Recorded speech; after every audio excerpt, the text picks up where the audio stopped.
the top 10 survival games with a focus on Xbox and PlayStation platforms. Be sure to like the video. Subscribing is great as well, and these are in no particular order. So first up we have Valheim, which you head into this weird, place beyond, and you will attempt to survive by basically completely carving out the environment around you in order to gather various resources, in order to build up your houses and build, you would say, a bit of a society if you get it going further enough, with enough people. Then you can go on and face these really intensive challenges, these crazy creatures, and it really has a very dynamic, expansive sort of style and aesthetic to it that looks absolutely fantastic, just visually very impressive, and offers, again, a way for you to completely sculpt your environment in order to create unique settings, unique buildings, and you have to monitor all the elements to try to survive. Just like when you try to survive in Ark Survival Ascended, which is the remade version of Ark Survival Evolved, which does run better than this version. But this version looks way better, way visually more impressive. It has the full scope and experience that you probably loved from back in the day, and over time it will trickle out content in regards to restoring the maps and that from Survival Evolved. It is a bold new visual upgrade that has all of the bells and whistles of the most upgraded and modern versions of the Series XS and the PS5, so you really do get to enjoy that huge dinosaur and or monster-based survival experience alone, with others, or with many people online. Face off against the elements as you deal with the heat, the cool. You need to build structures and increase your science technology, or really just get more recipes to build cooler things, and then you advance and you fight all these crazy stuff. It's wild. Just as the wild experience is in DayZ, the ultimate open world zombie survival game. So I always say the zombies are dangerous, but the people are the real problem. So you're going to have to deal with others in this massive multiplayer experience where there are limited resources, and you will have to scavenge and try to find food and deal with the elements such as rain and the cold. Keep yourself warm, cook your food, build structures if you get far enough, or maybe even fix up a truck if you're lucky, or, well, a regular weird old sedan thing that's basically falling apart, but you get what I'm talking about. You'll have to get out there and try to survive. Will those around you have dangerous weapons and tools, or will you get lucky? Can you find the bullet that could save your life, or will you run out of supplies and just bleed out or anything along the way? There are a lot of dangers in DayZ. It's continuously getting updated, and it just becomes even more tiresome to try to survive.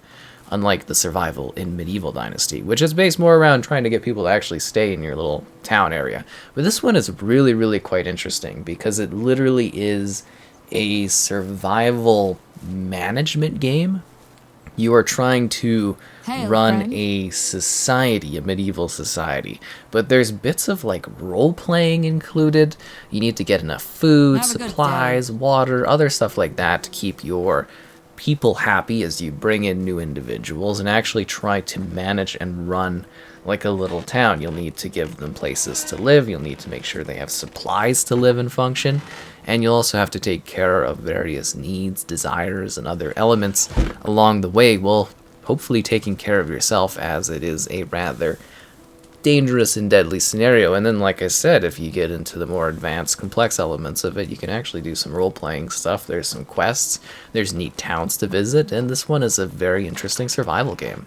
Just like where you mix it up a little bit with Subnautica.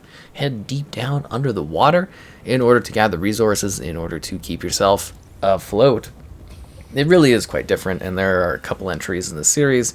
But yeah, basically you crash land on this oceanic planet, and you head down into the water in order to, well, salvage what you can, scavenge for supplies, get resources, food, and try to build your way back up in order to hopefully escape this aquatic place. It really does do a whole spin on the survival genre, and I think it does so quite effectively as you head deep into the ocean in order to figure things out. You barely spend any time actually above the water unless you're trying to get oxygen or going into your crafting station to 3D print something. It's a very intriguing and different sort of offering if you are into you know, swimming and the aquatic style of it all. But if you want something a little bit more grounded, Rust is your way to go, because this one is savagely intense. It's a multiplayer focused experience where you are gathering items, trying to craft things, trying to group up with others, build structures, and just, again, deal with a constant array of, well, raids and, you know, others looting. And then there's also like some mysterious, weird other characters roaming around. You'll have to try to survive against these elements and so much more. And then there's radiation and random turrets, and then there's differing weathering conditions that cause problems. You know, some of the regions are colder and you have like freeze, and yeah, it's a bit of a pain to try to survive in Rust. And as I said, no one is very kind in this. Everybody is out to get you. So get them first and try to make it through another night if you can. Though you will have similar problems, but maybe not as intensive, in Conan Exiles, which is kind of like Ark in terms of survival, but spins that into the more mature side of the Conan universe. This one has received many expansions, updates, and whatnot throughout the years. It's a similar structuring in terms of building up your character, surviving against the elements, crafting stuff, building things, collecting units in order to get certain tasks and jobs done. But this one also has magic and weird mystical things and some of the crazier lore elements of the Conan universe.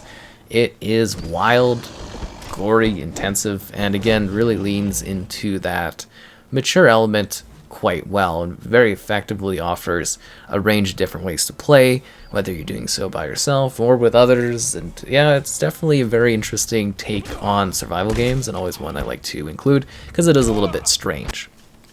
Not as strange as the experiences you'll have in Green Hell. So this is where you head out to like the forest. There's a bit of a story type thing, but they kind of mix things up too if you want to do some other crazier things. This one is really intensive about literal survival. Like, you know, it has the crafting, it has like the building stuff. You are on an actual sort of quest where some trippier things happen as you try to figure out what exactly happened. It definitely takes you to some interesting places. There's some pet elements, there's capybaras, and yeah, this one is really weird because you do literally need to survive against all these crazy things out here in the forest. You got to deal with like sickness and disease. Oh, I think there's a capybara running around. They're great creatures, really cool. Seriously, capybaras, you watch little video clips of them and stuff, they're fun. Lots and lots of fun. But yeah, it's a pretty intense survival game, so good luck in this one, seriously.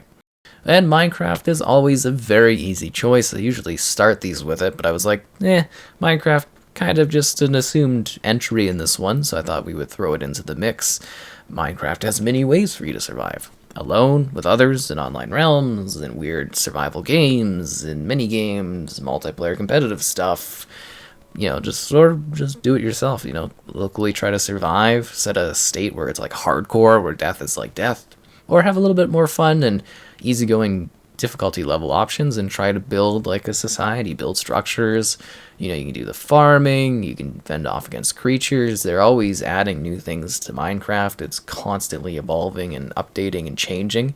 And yeah, the survival element is still the core focus of this, as you literally are just trying to make it day after day, keep yourself fed, and really have as much of a survival challenge as you personally prefer to have. And I think that's always been really cool.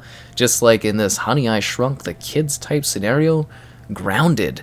It really is sort of a crazy scenario like I just mentioned from that film, where you basically, it's not based on the film, but you know, it's the same concept, where you're a group of individuals that have been shrunken. You're in this backyard, everything is larger than life, and it's a bit of a mystery. You will need to gather resources and trying to survive alone or preferably with others, and you will just try to make it through the backyard. You need to make sure that you have food, water, you need to build structures, you need to gather better resources in order to improve what you have in order to survive longer and visit new areas that are ever more treacherous and dangerous. There really is just a lot to do in this one. And I hope in general I found you maybe some new survival games that you can enjoy on your particular console of choice. Again, liking the video is great, subscribing is great as well, and we will probably revisit this again down the road for more survival experiences.